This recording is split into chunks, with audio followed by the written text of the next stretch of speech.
While the world has wondered how a man could keep his life under wraps for over 50 years, his family says he was never really on the run. It wasn't a secret. You know, everybody in my world knew. Jim Cox grew up knowing of his father's past. On 4th of July weekend in 1957, 21-year-old Frank Freshwaters was speeding down a road in Akron, Ohio, when he struck and killed 24-year-old Eugene Flint.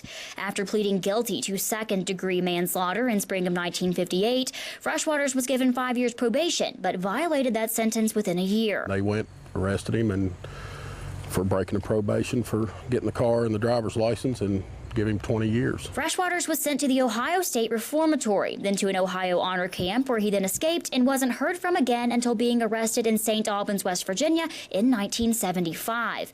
By this time, he had taken on the identity of William Harold Cox and was held in the Mountain State for several months. The governor, they had a couple hearings. Ohio never come and got him, and you know, West Virginia turned him loose, and he remained where he was at for 8 to 10 years. In that time, he started a family and worked as a truck driver in the Kanawha Valley. David Means remembers Cox driving trucks into the Union Carbide Institute plant. He was always a very upbeat, laughing, joking type person. I mean, you just wouldn't have thought that anything like this would ever come up. Flash forward 28 years to this spring. Freshwaters, a.k.a. Cox, is living in Brevard County, Florida, drawing Social Security. He was just retired and played music, you know, played guitar, had a group of friends that he, you know, played music with a little bit and hung out. On May 4th, U.S. Marshals finally caught up with the man on the lam for over a half-century, and he's now incarcerated in southeastern Ohio.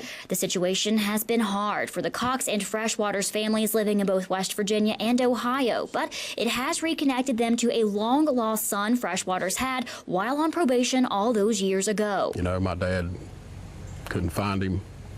I did ask him why he never talked about him, and he broke down and he said, I can't. But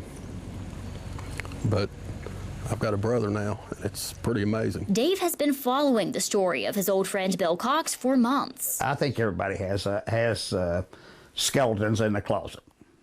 I don't think anybody can say they don't have.